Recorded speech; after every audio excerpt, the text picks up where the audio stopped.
आप अपने आप की तब्दीली को पैदा करिए, अपने घर वालों को समझाइए, अपने पूरे गांव और अपने पड़ोसियों को साथ लेकर आप महुआ विधानसभा से मजलिस-ए-इत्तेहाद मुस्लिमीन उम्मीदवार की कामयाब कराने के लिए आप तमाम को कोशिश करना है।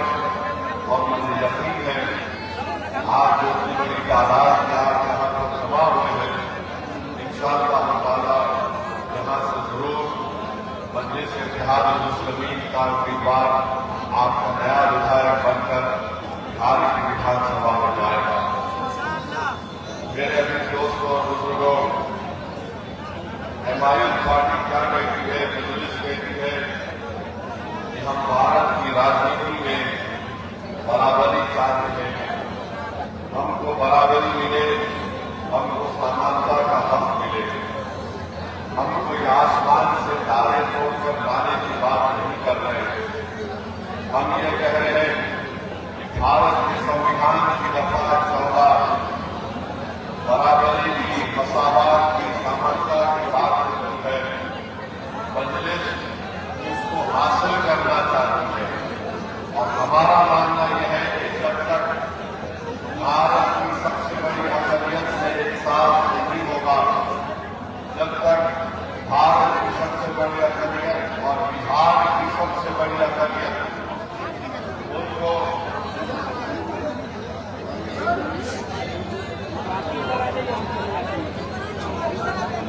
उनको अपना सियासी हक नहीं मिलेगा, हम इंसाफ नहीं कर पाएंगे। ये लड़ाई मजलिस की इंसाफ की लड़ाई है।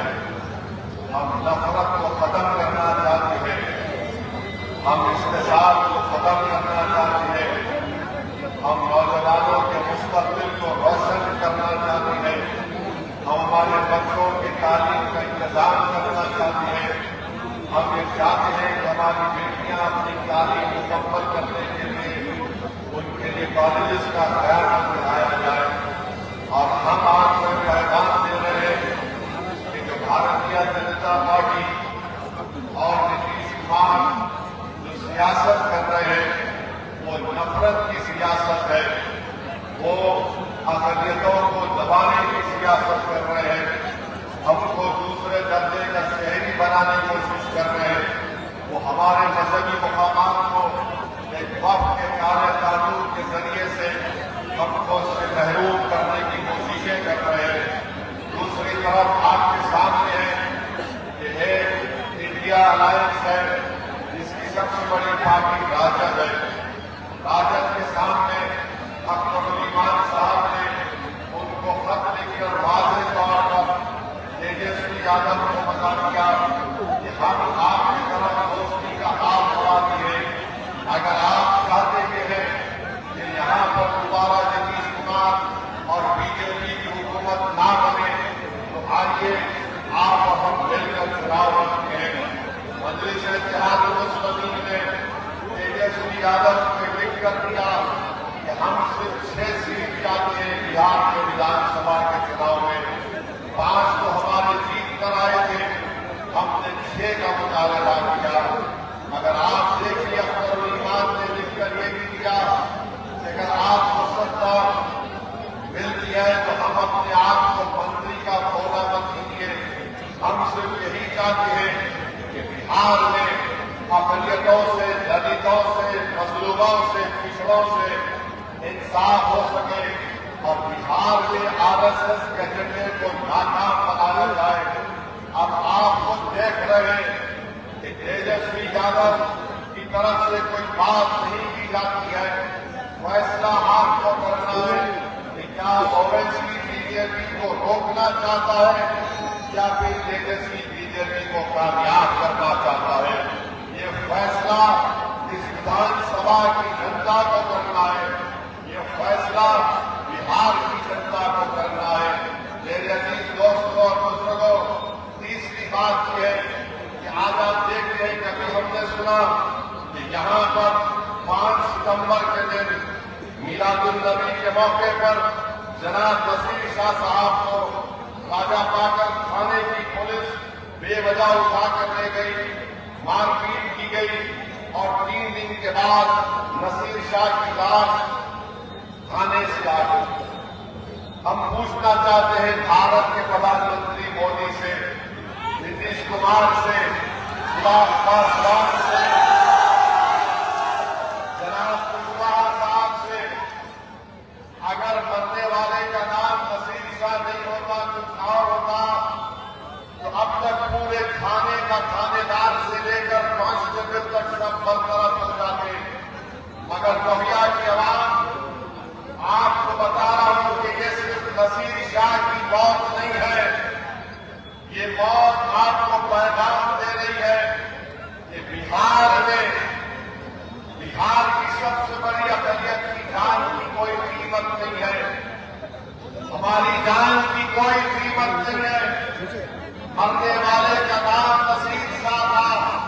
इसीलिए हम देखते हैं कि नीतीश कुमार और बीजेपी की सरकार कोई एक्शन नहीं लेती। ये क्यों दोहरा रवैया इस्तेमाल किया जा रहा है? अरे इंसान है नसीर शाह, वो उसकी औलाद, उसकी बीवी बेवा हो गई, तो आज हमारे सामने आई थी। जब मालूम हुआ तो करोड़ ईमान गए, तो आपकी जान की कीमत आपको अपने ओट से दिखाना पड़ेगा। आपको अपनी जान की कीमत अपने ओट से दिखाना पड़ेगा। अगर आप नहीं दिखाएंगे तो एक नसीर शाह मरा, नहीं मालूम कितने नसीर शाह मुस्तकबिल में मर जाएंगे साथियों के जुर्म का शिकार होकर। और हम बताना चाह रहे हैं कि पुलिस ले जाकर नसीर शाह को 3 दिन पुलिस स्टेशन में रखकर मारती है। आप बहादुर नहीं है, आप बिगड़े हैं, वो कंडीशन है। कैसा आपने गरीब को उठाकर, कैसा आपने गरीब को अपने कस्टडी में रखकर उसकी मौत हो गई। अरे आपको चाहिए था, यहाँ के डीजी साहब को चाहिए था, नीतीश कुमार को चाहिए था कि उनको सस्पेंड कर दे, उनके खिलाफ एक्शन लेते। अरे मिनिमम एसडीएम की इंक्वायरी ऑर्डर कर दे। मगर नसीर शाह मर गया, कौन जिम्मेदार है किसको पता नहीं है। मैं मुबारकबाद देता हूं पुलिस वालों को जो नसीर शाह को गिरफ्तार करके लेकर गए। आप इंसाफ नहीं करें, कोई बात नहीं, अल्लाह और जमीन और आसमान का खालिक कुदरत इंसाफ करेगी। ये कभी कानून नहीं रखा जा सकता इस बात पर। ये गरीब को ले जाकर थाने में रख दिया गया और कोई एक्शन नहीं लिया जाता है। बहरहाल आपको अपने वोट के जरिए से बताना पड़ेगा कि आपकी जान की कीमत कितनी है।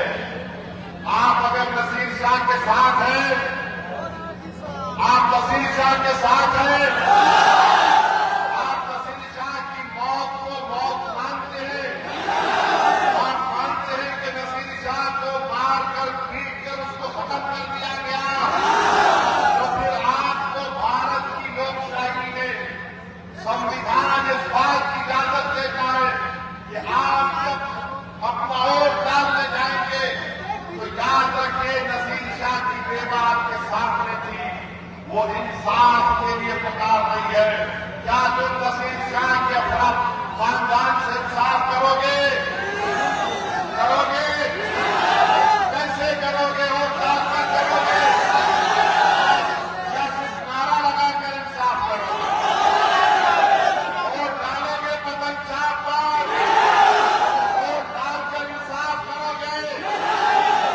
याद रखो, भूल नहीं जाना, भूल नहीं जाना। दूसरी बात सुनिए, अरे सुनिए, सुनिए, दूसरी बात यह है कि इस विधानसभा में अनुमंडल अस्पताल है, राजद का विधायक है, अस्पताल में डॉक्टर है, दवाखाना सिर्फ दिखाने के लिए है, दवाखाने में कोई इंस्ट्रूमेंट है, तो दवाखाने में अगर डॉक्टर नहीं है तो आपको मतदान के दिन आपको डॉक्टर बनकर एक नाकाम विधायक का इलाज करना है। कैसे करेंगे? किस पर बटन दबाएंगे? किस पर बटन दबाएंगे?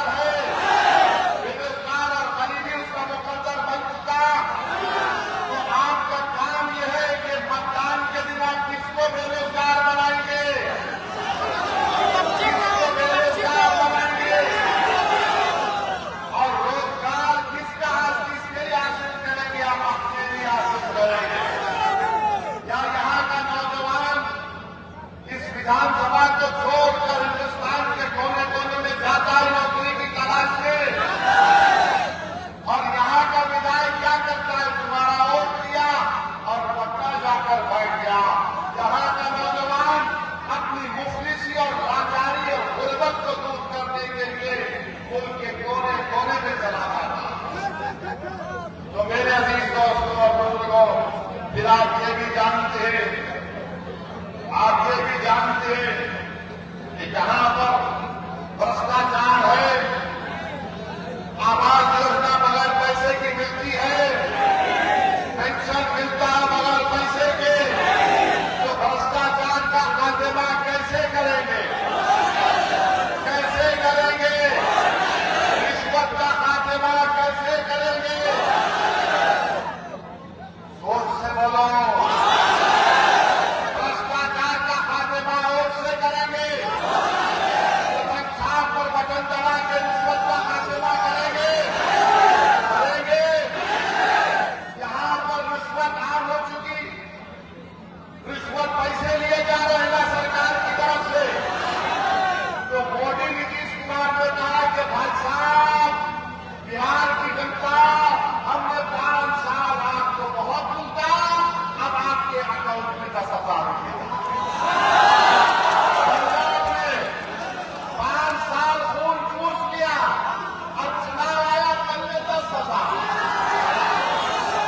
अरे 10,000 से क्या होगा मोदी जी, नीतीश कुमार जी?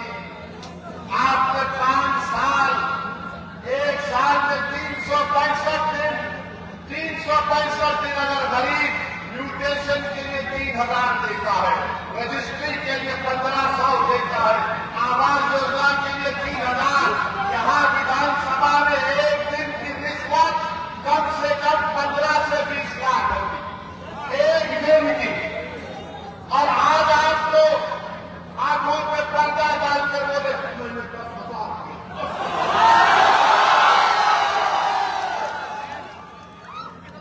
ये इतना खा चुके हैं।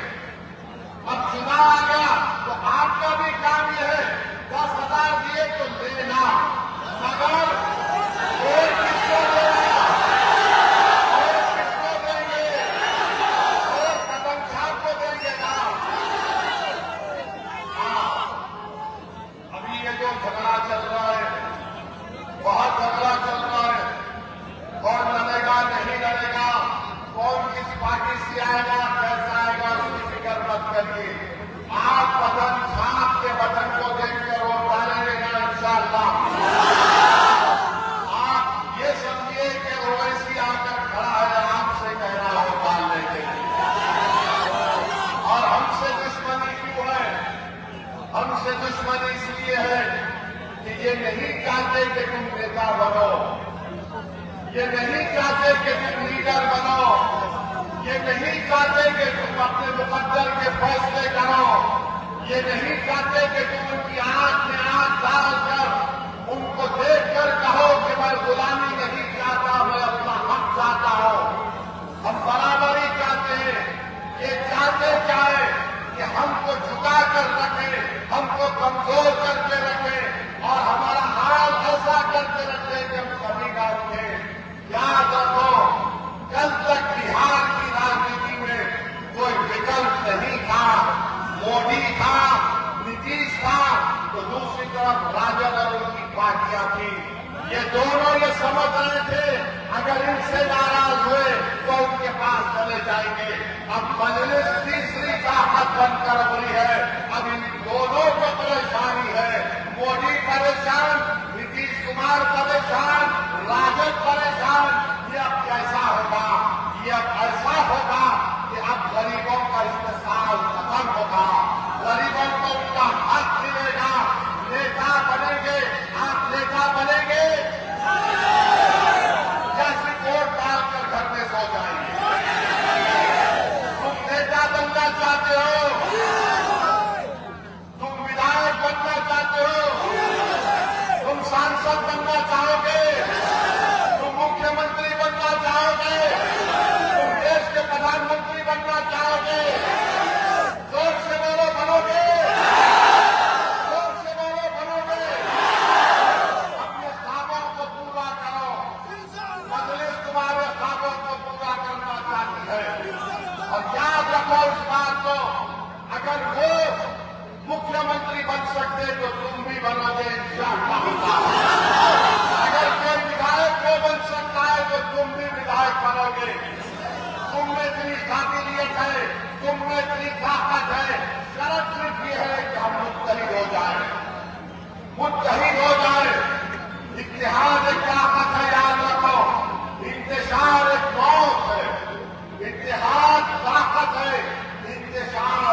बेखबर नौजवान लड़के और लड़कियों पर मुश्तमिल है। ये लड़ाई तुम्हारी और ऐसे रखकर ईमान कर रहे नौजवानों, ये मुस्तकबिल तुम्हारा है। हम अपने बुजुर्गों से अपील कर रहे हैं कि आप जब वोट डालते जाएंगे तो अपनी औलाद की तरफ अपने पहले के नौजवानों के चेहरों को देखो, इनके हाल को देखो, इनकी बेरोजगारी को देखो, तुम्हारे घर की गुर्बत को देखो, तुम्हारे बच्चों के खानों को कौन पूरा करेगा जो पढ़ना चाहती है, तुम्हारे नौजवानों को जो तुम्हारा घर छोड़कर हिंदुस्तान के कोने कोने में चले जाते हैं। मेरे भाई, ये ख्वाबों को पूरा करने का वक्त है और हम अपने ख्वाबों को पूरा कर सकते हैं। कोई कहेगा कि ओवैसी जज्बाती तकरीर कर रहा है, अरे जिसमें जज्बात नहीं वो मुर्दा है, जिसमें जज्बात नहीं वो मुर्दा है, जिसके ख्वाब नहीं वो इंसान नहीं हो सकता। तो अपने ख्वाबों को पूरा करने का वक्त है मेरे अजीज दोस्तों और बुजुर्गों।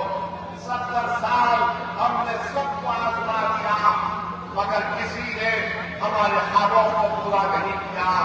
अरे हद तो ये हो गई कि नसीर शाह बन गया तो आज चुनाव आया तो तुम आकर मुझे गाली दोगे, मगर नसीर शाह की बेवा से मिलने को नहीं आता। क्यों नहीं जाते? जाकर मिलना था, हिम्मत दिलाना था। अब्दुल ईमान किशनगंज से निकलकर यहां तक आया।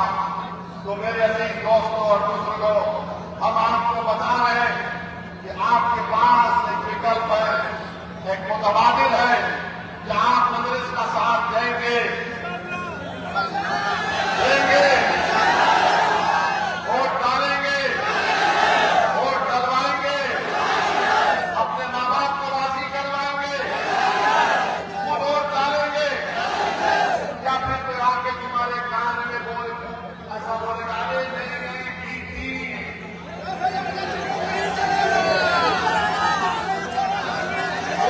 आगे बोलेंगे, भाजपा के बोलेगी, अरे वैसी राष्ट्रवाद की बात नहीं करता तो क्या करो।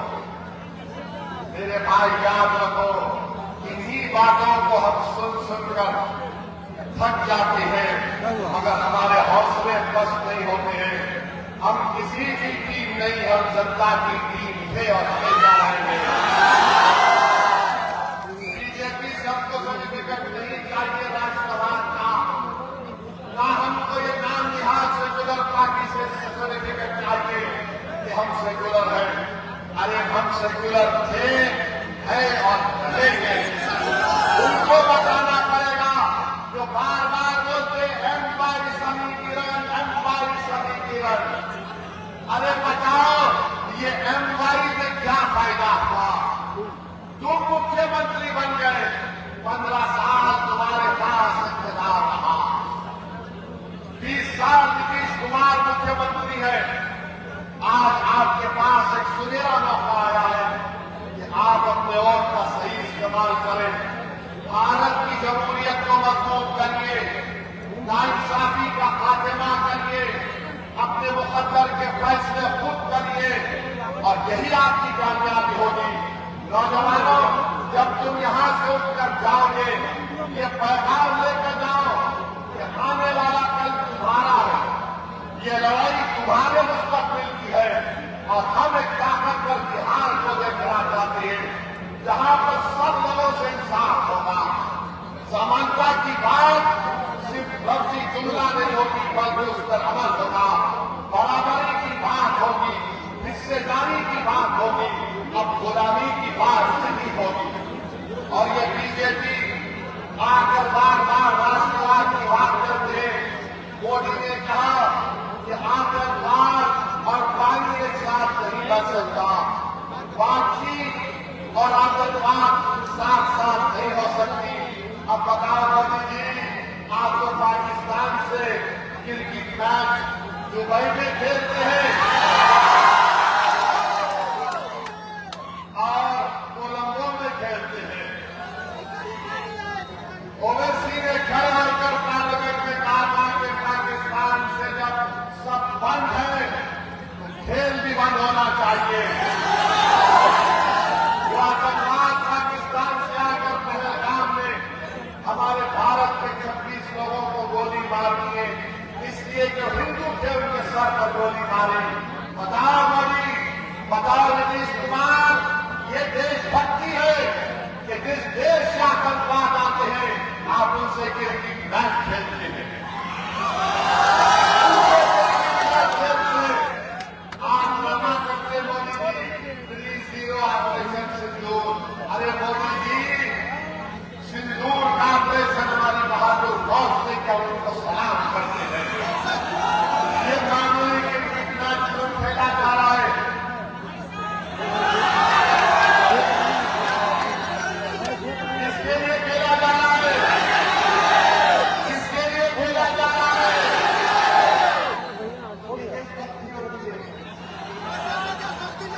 नहीं होती है। नहीं नहीं, ये बाइलैटरल मल्टीलैटरल, अरे भाग में जाए बाइलैटरल मल्टीलैटरल।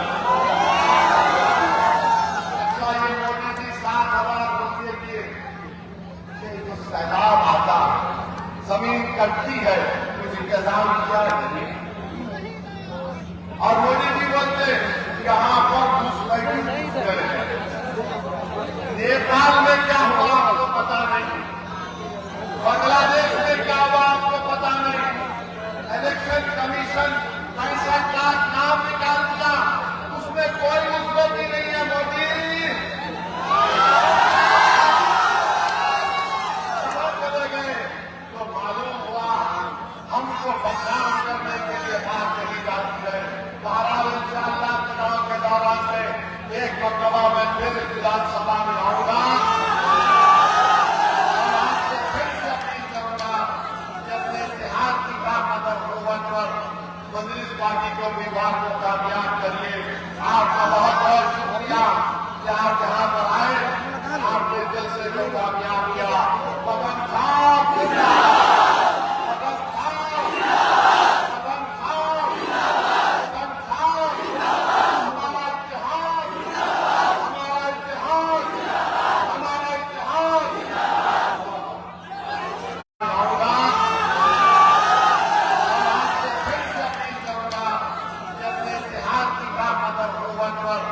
कम्युनिस्ट पार्टी को उम्मीदवार को कामयाब करिए। आपका बहुत बहुत शुक्रिया कि आप जहां पर आए, आपके दिल से जो कामयाब